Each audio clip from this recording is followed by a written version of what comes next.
Hello everyone, welcome to Hindi hub with Chetna. आपके अपने channel पर आप सभी का स्वागत है। तो अभी हमने पार्ट 1 पढ़ा, नहीं होना बीमार। ऐसी उम्मीद है कि आपको अच्छे से समझ में आया होगा। अब उसी का पार्ट 2 पढ़ेंगे। पूरी समरी, पूरा सारांश, पूरी व्याख्या, उसके शब्दार्थ, कहानी से हमें क्या सीख मिलती है, सारी चीजें जानते हैं विस्तार से। तो आइए शुरू करते हैं।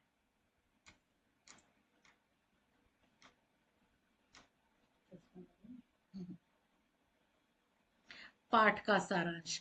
कहानी में एक छोटा बच्चा अपनी नानी के साथ पड़ोसी सुधाकर काका से मिलने अस्पताल जाता है। वहां का माहौल देखकर वो मंत्र मुक्त हो जाता है। एक बच्चा जो है वो अपनी नानी के साथ अपने पड़ोसी जो सुधाकर काका है उनसे मिलने अस्पताल जाता है। हॉस्पिटल का माहौल उसे इतना अच्छा लगता है कि वह उसे देखकर मंत्र मुग्ध मोहित हो जाता है। वहां की सफेद चादरें, हरे पर्दे और खिड़की के बाहर की सुंदर पेड़, ये सारी चीजें वो देखता है। उसे लगता है कि बीमार लोगों के कितने ठाठ हैं। ठाठ मतलब मजे हैं।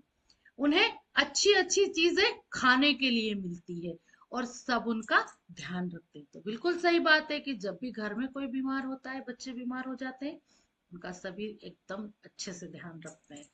कुछ दिनों के बाद जब उनका उसका स्कूल जाने का मन नहीं था, उसने होमवर्क भी पूरा नहीं किया था, तब उसने बीमारी का नाटक करने का फैसला किया। कुछ दिनों के बाद एक उसने जब होमवर्क नहीं किया तो उसके मन में आया कि क्यों ना मैं बीमारी का नाटक कर लूं। उसने नानी से झूठ बोला कि उसके सिर और पेट में दर्द है। नानी और नाना जी परेशान हो गए, लेकिन नाना जी भाप गए कि वह केवल एक बहाना बना रहा है। नाना जी भाप गए, मीन समझ गए कि ये जो है बहाने बना रहा है।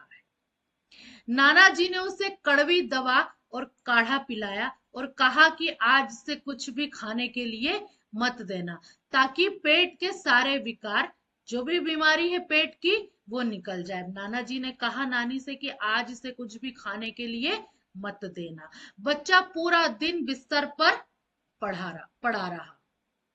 उसे भूख लगी थी, वह बाहर जाकर खेलना भी चाहता था, लेकिन मजबूरी में उसे लेटे रहना पड़ा।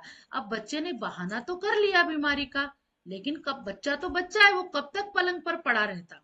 सोचा कि क्यों मैंने ऐसा सब किया होगा, और उसका बाहर जाकर खेलने का मन कर रहा था, लेकिन मजबूरी में उसे लेटे रहना पड़ा। अब तो मजबूरी थी कि उसे लेटे रहना पड़ा।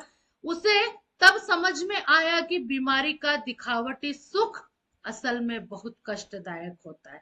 जब बच्चा दिन भर पलंग पर पड़ा रहा, दादाजी ने उसे काढ़ा पिलाया, कड़वी पुड़िया दी उसे खाने के लिए, तब उस बच्चे को सच में ये एहसास हुआ कि बीमारी, जो दिखावटी बीमारी मैं बता रहा हूँ, वो गलत है।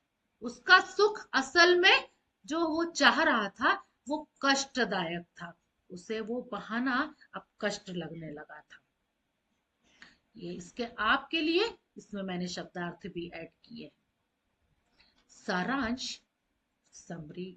माहौल, वातावरण। ठाठ, वैभव और ऐशो आराम, लग्जरियस। विकार, दोष या गंदगी। वास्तविकता, सच्चाई और रियलिटी। कष्टदायक, पेनफुल, दुख देने वाला। चहल पहल, रौनक। तो जानते हैं इस कहानी का क्या निष्कर्ष है। तो बच्चा अस्पताल की शांति और सफाई को देखकर अपनी गलत धारणा बना लेता है। पहली बार वो हॉस्पिटल गया और उसका अनुभव ये था कि हॉस्पिटल जाना बड़ा ही सुखद है, क्योंकि वहां पर सब हमारी केयर करते हैं। उसने वो गलत धारणा बना ली। उसे लगता है कि बीमार होना सुखद है। बच्चे को क्या लगा, सारी चीजें देखकर, कि बीमार होना तो सच में सुखद है, लेकिन अस्पताल में, लेकिन वास्तविकता में उसे भूख, बोरियत और अकेलेपन का सामना करना पड़ा। लेकिन जब उसने वास्तविकता में वो आया, उसे भूख जो जोर से लगी थी, वो पलंग पे पड़े पड़े बोर हो रहा था और उसे अकेलेपन का सामना भी करना पड़ा। उसे एहसास हुआ कि बीमारी का आनंद केवल दिखावटी होता है। जो वो में आनंद लेना चाह रहा था, वो केवल दिखावटी था, वो कष्टदायक था। असल में स्वस्थ रहना ही सबसे बड़ा सुख है। फिर उसे एहसास हुआ कि जो स्वस्थ रहते हैं हम, हमारा जो स्वास्थ्य है, वही सबसे बड़ा सुख है। सीख, झूठ बोलकर या बहाना बनाकर जिम्मेदारियों से बचने की कोशिश हमेशा महंगी पड़ती है। स्कूल जाना, दोस्तों के साथ खेलना और स्वस्थ रहकर भोजन का आनंद लेना ही जीवन का असली सुख है। तो उसने जान लिया था कि स्कूल जाना, दोस्तों के साथ खेलना और स्वस्थ रहकर भोजन का आनंद लेना ही जीवन का असली सुख है। झूठ बोलना और जिम्मेदारियों से बचना उसे महंगा पड़ा। बीमारी का नाटक करने से न तो आराम मिलता है और ना ही स्वादिष्ट भोजन। बच्चे ने बीमारी का नाटक किया तो उसे दादाजी ने साबूदाने की खीर के बजाय कड़वी पुड़िया दी। तो वो उसे क्या लग रहा है, बड़ा ही कष्टदायक लग रहा है। तो नाटक में न तो उसे आराम मिला और ना ही स्वादिष्ट भोजन मिला।